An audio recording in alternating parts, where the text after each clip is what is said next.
Bismillahirrahmanirrahim. Assalamualaikum warahmatullahi wabarakatuh. Innal hamdalillah nahmaduhu wa nasta'inuhu wa nastaghfiruh. Wa na'udzu billahi min shururi anfusina wa min sayyiati a'malina. May yahdihillahu fala mudhillalah wa may yudlil fala hadiyalah.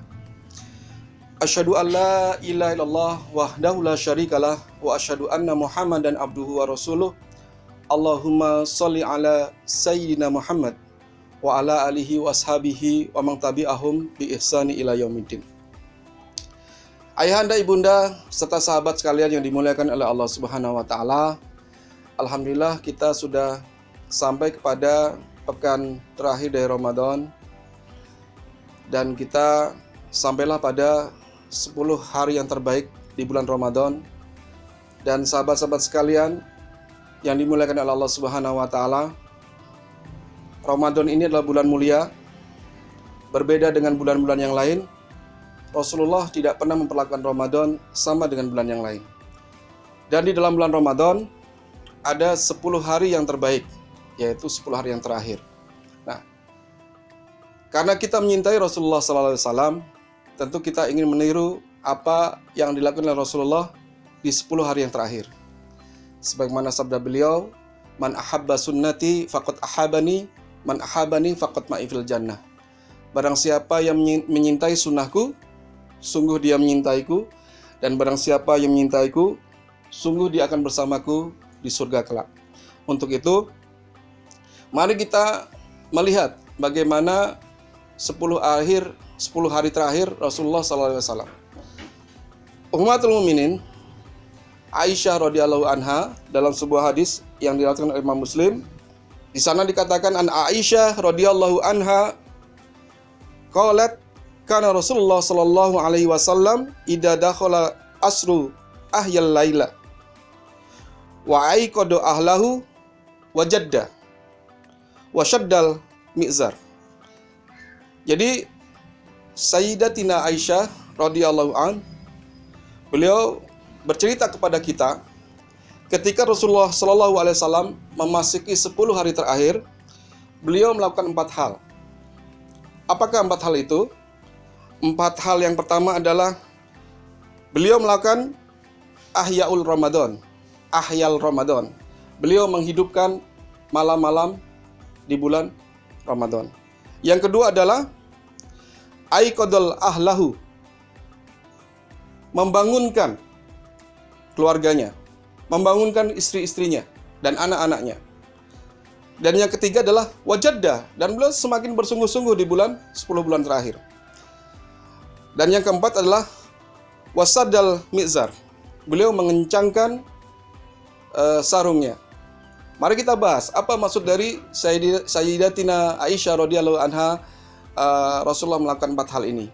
Yang pertama adalah Rasulullah SAW, beliau di 10 hari terakhir itu beliau melakukan ahyal lailah. Ahyal lailah itu beliau menghidupkan malam.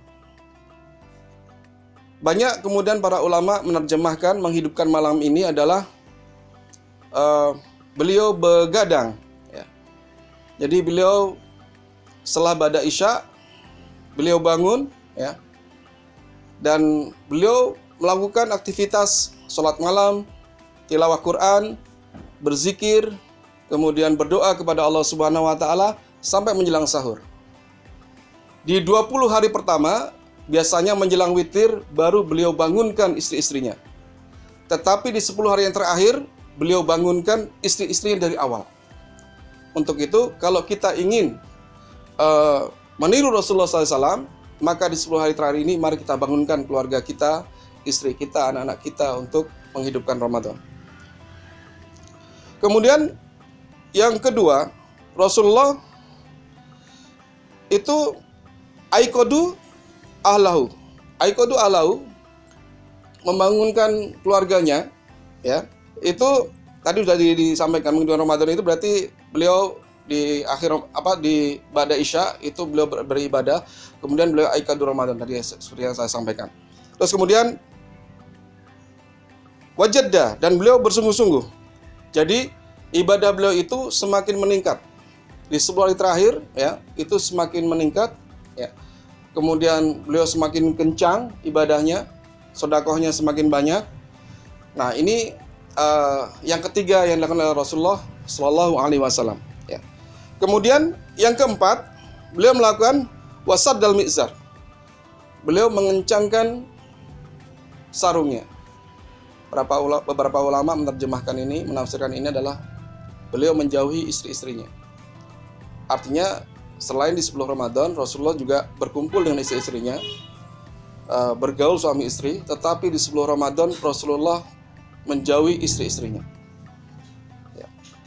Bahkan kalau kita baca dalam sebuah hadis, Rasulullah memiliki ketika 10 Ramadan beliau mendirikan tenda, mu'takaf. Ya. Beliau mendirikan tenda, kemudian setelah fajar, ya, setelah sholat isya, sholat subuh, ya, fajar menjelang beliau masuk ke dalam mu'takaf, masuk ke dalam tenda dan tidak berbicara dengan siapapun selama 10 hari. Artinya beliau selama 10 hari betul-betul fokus beribadah kepada Allah Subhanahu wa taala seakan-akan menceraikan dunia. Untuk itu, sahabat-sahabat sekalian yang dimuliakan oleh Allah Subhanahu wa taala, jangan sia-siakan Ramadan, jangan sia-siakan 10 hari ini, ya. Ya. Karena belum tentu kita akan bertemu dengan Ramadan lagi. Jadi Rasulullah mengatakan, rugilah orang-orang yang kemudian ketika Ramadan berlalu, dia tidak mendapatkan ampunan dari Allah Subhanahu wa taala. Jangan samakan hari-hari 10 hari terakhir ini dengan hari-hari yang lain. Harus berbeda dengan hari yang lain. Jangan sampai kita habiskan 10 hari terakhir ini dengan persiapan lebaran. Atau kemudian kita berpikir mudiknya kapan. Karena sunnah nabinya tidak seperti itu. Justru di 10 hari terakhir itu adalah waktunya kita mencari keberkahan dari Allah Subhanahu wa taala. Semakin terakhir, semakin banyak Allah berikan berkah. Ya. Jangan sampai berkah ini terlewat dari kita. Untuk itu, ibunda dan ayahanda serta sahabat-sahabat sekalian, pada sore kali ini saya mengajak saya pribadi dan ibunda dan ayahanda sekalian agar semakin memperbesar kesabaran kita. Kenapa harus sabar? Karena ibadah itu berat. Sehingga kita harus bersabar, ya. Bersabar 10 malam hari terakhir ini jangan sampai terlewat. Ya. Para sahabat Nabi dulu, mereka inilah juga contoh buat kita. Di 10 hari terakhir itu mereka banyak yang kemudian ba'da isya itu beribadah sampai jelang sahur. Sampai jelang sahur 10 hari terakhir. Ya. Karena mereka tidak mau kehilangan malam 1000 bulan. Ya. Karena kita juga adalah orang-orang yang memintai Rasulullah dan juga para sahabatnya dan berusaha meniti jejak mereka. Mari kita tiru Rasulullah di malam-malam terakhir. Pertama, 10 malam terakhir, pertama kita hidupkan malam kita. Kalau hidupkan malam berarti tadi kurangi tidur kita, kurangi medsos kita, kurangi lihat TV kita pakai untuk beribadah. Bangunkan istri kita, anak-anak kita. Yang kedua, ya, bangunkan istri kita, anak-anak kita untuk kemudian ibadah bareng-bareng. Yuk, kita harus masuk surga bareng. Ya, kita harus punya bertemu lagi di surga, tidak hanya di dunia. Terus yang ketiga, ayo bersungguh-sungguh seperti Rasulullah SAW. Ya. Ramadan saja sudah sungguh-sungguh, 10 Ramadan ini lebih sungguh-sungguh lagi. Dan yang keempat, ya, kita seakan-akan bercerai dengan dunia. Suami menjauhi para istri-istrinya, menjauhi banyak kenikmatan-kenikmatan hanya karena berharap agar mendapatkan keberkahan di bulan Ramadan. Wabillahi taufiq wal hidayah. Assalamualaikum warahmatullahi wabarakatuh.